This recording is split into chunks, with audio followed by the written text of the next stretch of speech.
Good afternoon, everyone, and thank you for joining us. I'm really honored and excited to be with this particular panel, especially.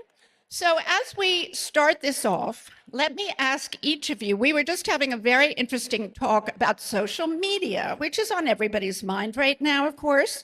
Social media is something we all can't avoid, we know that. But we were having a very interesting discussion at the table. I asked, do you think social media has actually influenced the way we look at things at shows? Elizabeth, do you notice a change in the way we perceive things at, exhibitions and shows? Absolutely. I think, even if we want to admit it or not, somehow my eyes became more trained when I come to a show like this.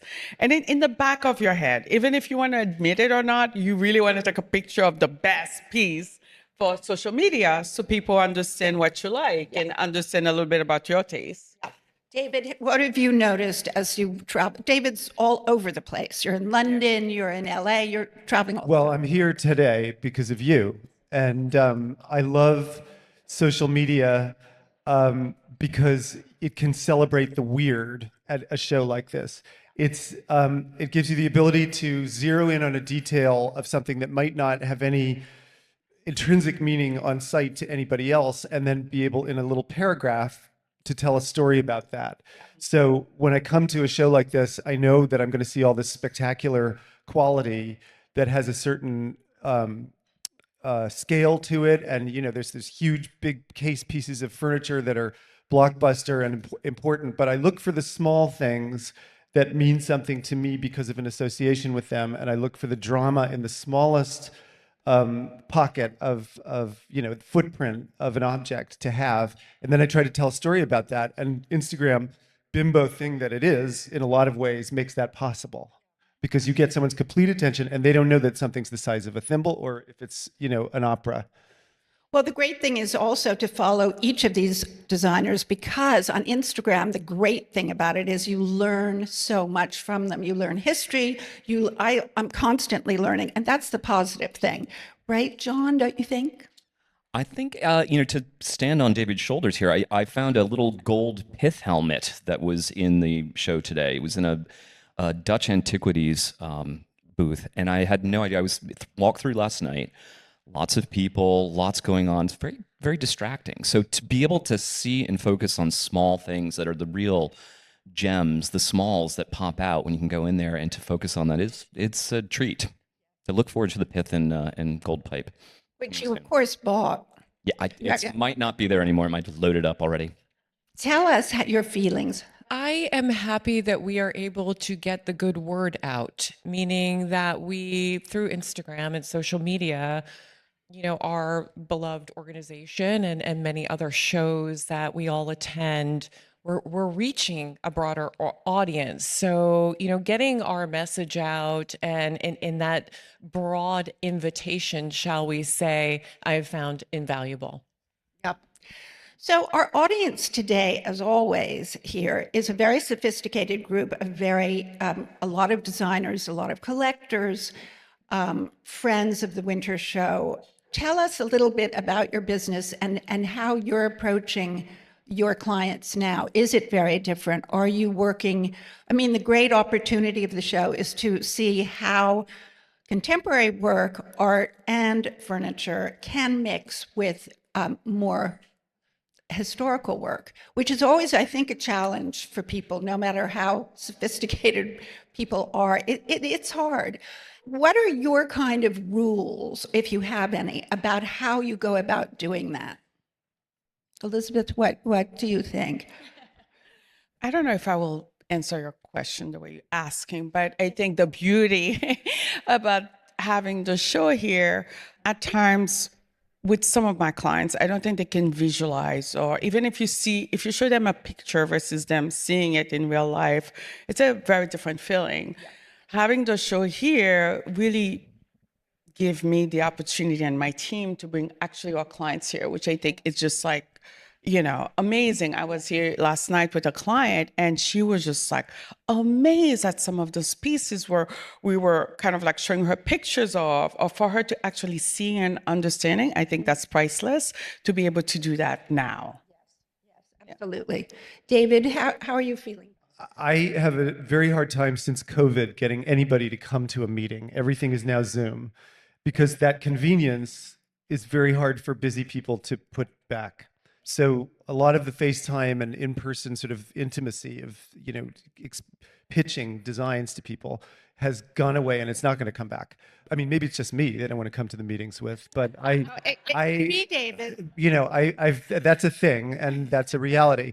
But when you say to somebody, I want you to come to this show with me, I want you to come to the winter show with me, I want to show you something special, and it's actually quite strategic to be able to take your client by the arm and walk them through things, because it's not just what you want to show them, they're showing you things too. They can respond to what you don't put in front of them that they choose themselves, which is mostly good news. But it sparks up the energy and the conversations and the stamina that great projects require for people to be emotionally interested in them. And I make a point of, I get more yeses about inviting people to get on a plane and come to a show like this than I do any other kind of meeting. Oh, that's so great to hear. That's wonderful. John and Christine, do you bring your clients to the show and just kind of point out things?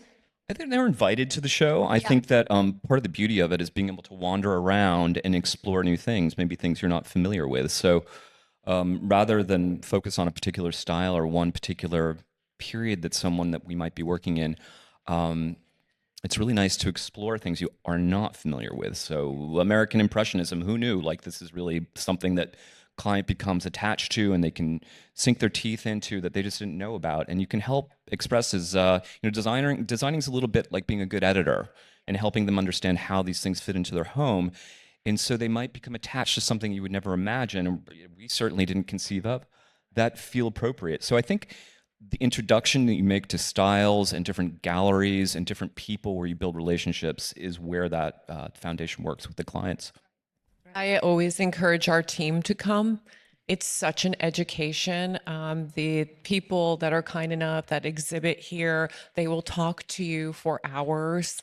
It's invaluable. I, as an old lady, learn all the time when I attend the show. So I really encourage my team to come out and to see something then that they can really, be charmed by or be intrigued by, and then pass that along to our clients. And we started before digital platforms. You had to go out and see and touch and photograph and Polaroid things and write dimensions down and actually do some work. But it was so gratifying as opposed to seeing a picture of something. It really seeing something in person and understanding the texture and color is so important. Absolutely. How do you begin with a client? If you've got, let's pretend, I mean, all of you have very seasoned clients, that I know, but if you have a new client who goes, I just want your take on everything, just do it. Where do you begin with that client who's not quite sure what they want, but they want you, they want your taste? Here's an example of a project where I had to come up with an idea. The client did me the enormous honor of buying an apartment sight unseen on my advice at 52nd Street in the East River. She was in London. She was sick of hotel rooms. This is somebody that works very, very hard as an expat in London and is American and wanted to come and have a place in New York that felt like her dream of New York. And she said, well, what do you want to do? And when I went to see the apartment, I got very emotional because it was full of antiques and it had been related to the great apartment that Bill Blass lived in 2 blocks north and also was done by Mika Erdogan. And this kind of taste of a gentleman alone living with brown furniture and antiquities and, that kind of Bill Blass vocabulary just wasn't going to happen again. And I said to my client, why don't you let me give you a tour through my most beloved and memorable New York apartments of the 60s to the 80s that I knew that made me, that is whatever designer I may be today, because of the knowledge that they imparted to me. And she said, great, go for it. So that was a curated gift to her, a sort of scrapbook of things like the Mies chairs that were in Ann Bass's apartment that I had never seen used in a private house before. They were always in offices. And then, certain quotes from Bill Blass always said, "I love a small dining room." So there's a little mahogany round table. It's not literal, but when you explain it, you see the connections. Here's an example of something that actually makes sense to talk about today, because we're in a world of antiques. Last night I walked around and I thought, oh my God, this has the energy of like 1986, Wall Street, English 18th century furniture, big, gutsy scale and expensive. There's money flying around with this stuff. So I got excited by that. And this is an example of when you don't have a brief from someone, you can surprise them. I said, I know you have a contemporary photography collection, and we know we're going to have that energy from that. But let me give you something that you'd never buy for yourself, which is an Egyptian revival console of such enormous size that it actually becomes bizarre because nobody decorates like this anymore. And what somebody would have had to pay for that in the 80s versus what we paid for it at auction, which was nothing, is the whole wisdom of and beauty of being able to use antiques right now. There's no greater value. There's no greater value than that kind of furniture. If you keep your eye open for it and you're not afraid that it's going to make your house look like J.P. Morgan just died in there. But that's my job, to put it next to something modern. But I love that. I also love what you said of showing photographs of things that have inspired you, because that can, tip off a whole thing. So here's a room that I actually completely copied from Veer Grinney, who's my idol. I mean, whenever you're out of ideas, look at Veer Grinney or look at Ralph Lauren and you'll get unstuck. It's at the beach in Southampton. It's a new project that I just finished with Gil Schaefer as the architect. It hasn't been published yet, so I brought it today because I wanted you to see something that no one's seen. The idea behind the ebonized paneled wood is I was remembering the pictures of Andy Warhol's house in Montauk, which was very cozy, and it was old pine that had aged and become much darker. And I thought, I want them to feel on a bad weather day that they have one dark room to go into that's all about the fire and the fog outside, and that doesn't need to be summer colors and white sort of palette. That strategically would be dark. So that room has some great art, like the Twombly that I helped them find above the fireplace, and it has what my favorite thing in it is, which is the great Kaleem rug from Doris Leslie Blau that makes it cheerful and not too severe. Lovely. But That's great. a small room sometimes feels bigger when you make it darker, and a big house on the beach that mostly everybody wants to be feeling like they're in summertime and needs one good dark cozy room for bad weather days. This is in Arizona, and you're baking outside 110 degrees regularly. So it's really all about life inside with air conditioning. And I remembered all those beautiful pictures of the Annenbergs at home in Palm Springs in similar conditions, and the way that the inside of that house, which is not everybody's favorite house, but it's just an interesting thing, a modern sort of presidential palace in the desert, was all about pretending that you were outside. So I put that big tree in there, and I used white epoxy paint on the floors so you'd feel like you were outside in a piazza or something. And then those chairs are catalog copies for 25 cents of some really, really interesting and important Czech 1970s wicker chairs that are total museum pieces that I saw Lee Mandel put into one of his projects. And these are not available anymore, but I snatched them up. Good Okay, for you. over to the That's Gachots. Fabulous. Thank you. Thank you, David. And Christine and John are up next.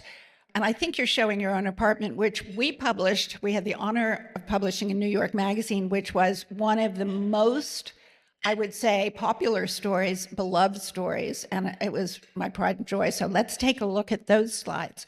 We had the privilege of living in the Paul Rudolph townhouse for 3 years, and we knew it was just a temporary installation for our family. No doors, no walls, 2 sons. The party was on at the Gachots.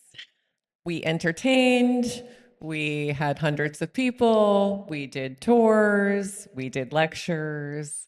And it was, John photographed and drew every detail for 3 years. It was amazing living in an architect's home that didn't have a client, that they were able to do exactly what they wanted to do for themselves and take all of their techniques and details and apply it. And it's mostly intact after a renovation in the early 2000s, but you just found all these incredible sight lines and nooks, and it feels much larger in photographs than it is. It's a very intimate space, and it plays with volume and negative space in such an interesting way. The house stacks like a pyramid, with the outside getting larger, the inside getting smaller, so you have these very intimate sort of penthouse peak with this enormous bamboo garden on the roof. And what was interesting, a lot of the furniture we've just collected over time.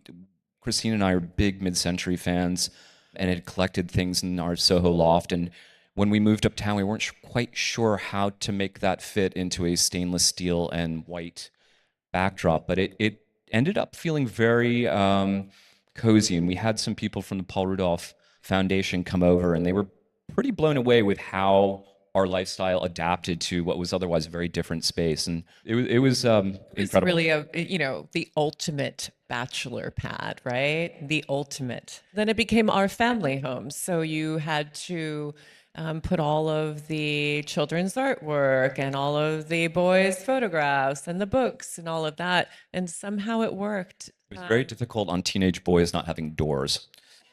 Oh, I can imagine. And there was a point when And their mother. Difficult for you too. Yes, and their yeah, mother. it was a nice open plan. But this next slide was the next move. So we went up the block to Sutton Place, and in contrast to a sort of 70s modernist brutalist home, this very classic pre-war apartment that's extremely cozy.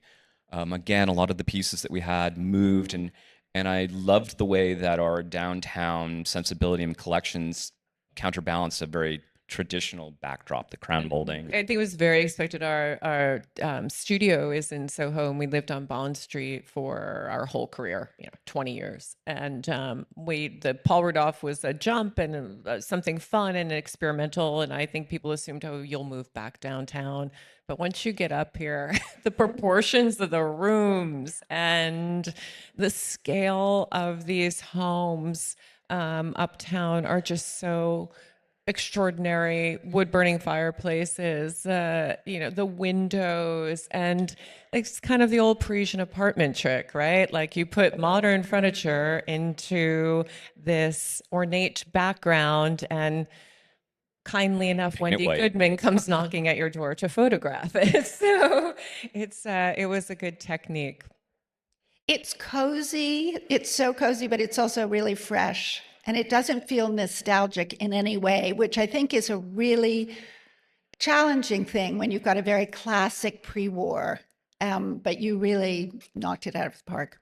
Elizabeth, let's look at your amazing work. Tell us a little bit what is happening. Okay, so I have a series of pictures of some of our projects. First of all, to answer your question previously, Wendy, where are those clients? Because I would love to have a client to tell me, oh, just do whatever you want. I'm sure they're around here. They're here. I think the closest I came to working on a project to kind of reflect my own aesthetic was probably the Keep Spatial House, which I think I have a slide toward the end. But this project is one of our first completed projects. So this is, since most of you guys heard, I started a company 5 years ago. So as a trained architect who's practicing purely architecture the past 18 years, before I started my firm, interior design was of interest, and I kind of like dive in completely. So a lot of the projects you guys are seeing, we did both architecture and interior design. So this is a unit in One Wall Street downtown. This is a very well-known Art Deco building, which is one of my favorite all-time, architecture style. And we kind of like took cues from the exterior of the building by helping us to select some of the pieces. So you will find like in here, we designed the table leg, we designed the counter, and also having an architecture background made me think that, oh, we can just design as many things as we want and have them built instead of like buying pieces. But then again, this was COVID, where we really couldn't have access to galleries or be able to come to shows. So we were selecting pieces from magazine or online. There is, I don't know if I have a picture of it, but we selected these tables and chair online, speaking of the difference between seeing something online versus actually seeing it in person. When they got to the apartment, the chairs were so hard, nobody could sit on them. So I learned from that lesson. Here, this is a project I did on the Upper East Side. I collaborated with Miles Red on this as the architect. This is a picture of the stair, again, focusing on just clean classical architecture. So for example, the curvature of the stair, it's very simple. It's not, heavily decorated, let's just say, with traditional moldings. So this is what this picture is showing. And then to bring kind of like a touch of modernity into the dining room, we kind of like designed these fluted walls for the dining room, traditional shape itself, and to make it feel more modern. Right. This is a house in the country. It's in the Catskill. Again, during COVID, our clients had a very small farmhouse, and their grown children were coming up with their +1, and they kind of ran out of room. And they wanted us to design the space to actually take advantage of the outdoor. We collaborated with Robin, who's I think is here as the interior designer, and we did the architecture. So this is a picture of their new fabulous kitchen where that kind of like embraced the outdoors and brought it in as much as possible. Those are like recent projects that we just completed, again, for an office on the Upper East Side.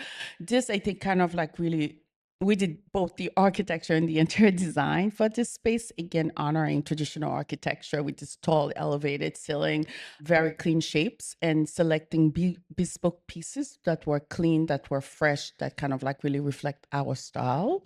And at times we like to have fun. I travel a lot and I get inspired. The little nook on your right was very much inspired by a riad in Morocco. And we thought somehow it kind of like really worked well with the space that was like very traditional, but it sort of worked. And then on the left is kind of a glimpse of like some of the pieces that we selected for this space.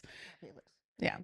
This was the show house. So speaking of like, our style, I remember entering this space and that was like very, very traditional. It was like the question became, how can we modernize this space a little bit? I think it's always fun to kind of play with traditional background with modern pieces and celebrate not only modern pieces, but also craftsmanship.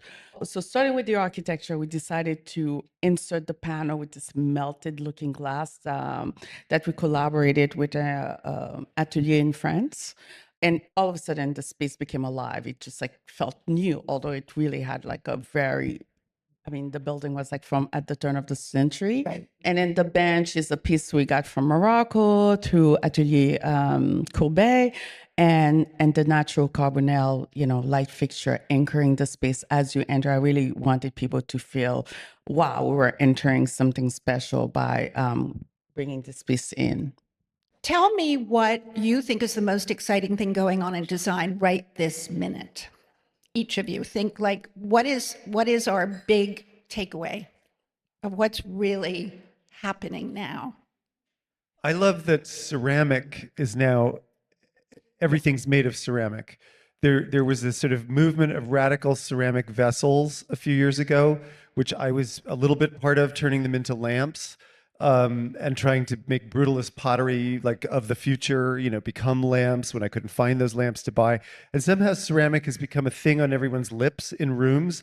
The most interesting intersection of art and interior design right now to me is that there are like sofas made of ceramic. I mean, I'm not sure, it makes that much sense, but that just seems to be it's ceramics having a moment. Interesting. John, Go to Design Miami if you don't believe me. I believe you. John. I'm seeing a little more, and maybe it's just my interest, but I'm seeing a little more interest in the classics and things that were, I think, out of trend for a while. I think we're so overwhelmed with transitional design work these days, and there's a little bit of Instagram overload that we are. It's nice to see fresh things. So I'm seeing a lot more of like 17th and 16th century drawings coming up that are just exposure. So the museums are showing more of this.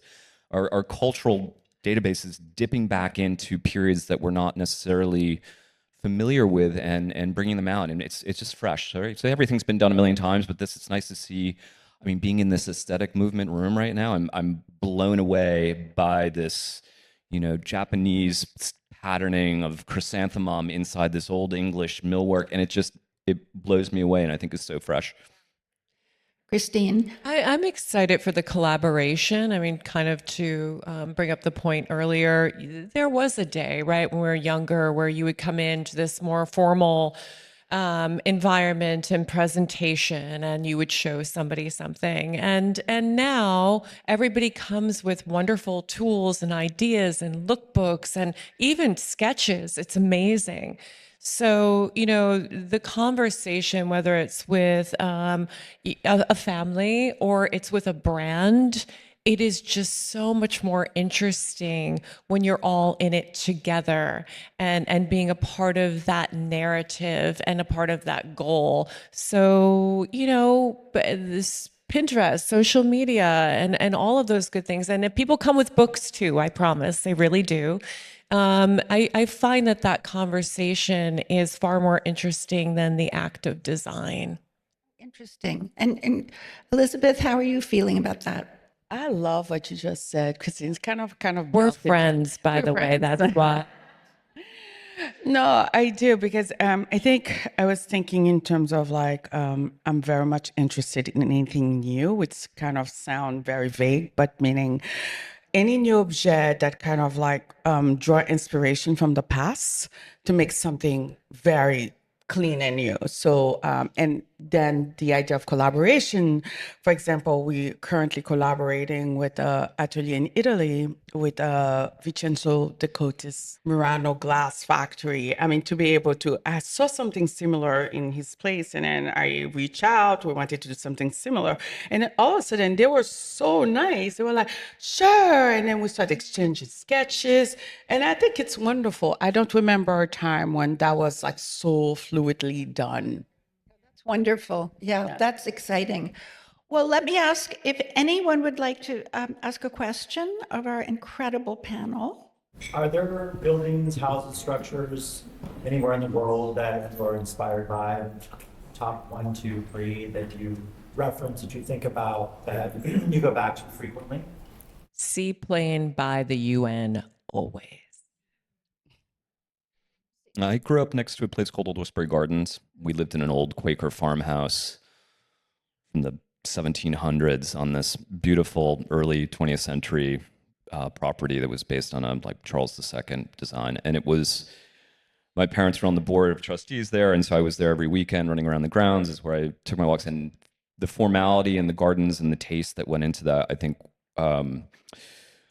influenced me. It also probably pushed me to be a strict modernist at a certain point in my life, but I think I still go back there because I can reference details. And I also just think my neighborhood that I live in New York is one of the most inspiring. You can walk out, if you ever have writer's block, just walk around the block and you will find something, whether it's a proportion or detail, a door or a hinge, and you're just like, oh, of course, there it is. I just got back from Madrid, where I took my daughter to the Prado, and my appreciation for the Spanish love of utilitarian contemporary architecture elevated to an art form is what my head is full of right now. And I'm thinking specifically of Atocha railway station, which is designed by Rafael Moneo, less than 30 years old, total work of art. And it's a utilitarian building that doesn't need to be that way, but it has a clock tower. It's become an emblem of the city. We don't have that so much here. The reading room of the Bibliothèque Nationale de Paris. It's one of my favorite space in the whole world. Whenever I find myself in France or in Paris, I always go there. Not only it's beautiful, I think it was designed by Henri Labrousse. It's just the concept behind it that I find it so inspiring, because this is like what, 200-300 years old, and it still feel new and fresh. He was somebody who thought outside of the box to create this piece of architecture. So not only I feel inspired about the space itself and the beautiful slender columns, just I always remember that space when I'm designing something and to make me and push me to think outside the box. If you take the seaplane out east, it flies by the UN and is one of my favorite buildings of all time. But when you see it from that view corridor, it's worth the ticket to go nowhere almost, shall we say. Yes. My question's for Elizabeth. If I heard correctly, you had this vocation at the age of 16, and I'm just fascinated. Was there someone or somewhere or a trigger moment where you knew that this was your vocation? And what did that? The question was, did Elizabeth have a trigger moment at 16 that inspired her to go forward in her career? Yeah, I think at 16, I'm pretty sure none of us really knew what we wanted to do, me included. I sort of fell into architecture. I was trying to go to the engineering school because I just wanted to go to university. And somehow, long story short, I ended up into the architecture school at Cooper. And after that first semester, I just like never looked back. I seriously think the field kind of like chose me, really. I've heard a pretty clear thread of storytelling, that's kind of creates this connective thread between whether it's the style or, the story of the maker. Is that something that you feel like you can, if your clients are not with you at the show, as you've said, is that something that you can kind of transfer over the meaning and the connection to either, again, like the maker or the tradition or the history, especially like something you saw at the winter show? The question was about storytelling and how to convey the story if your client, your friend, whoever is not actually here with you, seeing the follow through. You are producing somebody else's film. We use the analogy all the time, right? We're film producers at the end of the day. And so you are really looking through somebody else's lens and trying to convey that narrative to them in the most thoughtful and simple way, really, so that you just get the message kind of across for us. I would say that half of my job as a decorator is the art of persuasion. And it's not a secret. Albert Hadley said, give them what they never knew they wanted. And if you're as intimidating as Sister Parish was, you would just terrorize people by the look in your eye. And if you're French and you have an accent, elegant accent, no offense. No, I mean, if you're, there's a sort of mysticism that you can project with an accent and then people do what you want them to do. I don't have any of those assets at hand. So I have to tell stories to make people look like I cared about them doing this. Which is true, which happens to be true. But when I say that I want to do something and it's what they never knew they wanted, that's not enough. You have to make them feel like they're choosing it themselves. And that takes the time and the sort of mental R&D to give them an anecdote. I just wanted you to feel like your grandmother left you something instead of nothing. And this is what that piece of furniture is going to do for you. Every time you go to the country, you're going to feel like you were taken care of as a child by that awful woman that didn't leave you a thing. We're gonna use the power of illusion to lift your whole weekend. And they say yes, mostly. That's a story. I just made it up right here. Well, I think that we're coming to the end of our time. I know that Helen has a very important announcement before we thank our amazing panel and thank you for being here. But Helen, I will give you the floor. I wanted to point out, because I didn't do it before, but our exhibitors on the floor graciously lent us these beautiful artworks. These are just representative of what you can see on the show floor. Thank you so much. Thank you to our panelists, and thank you to Kara.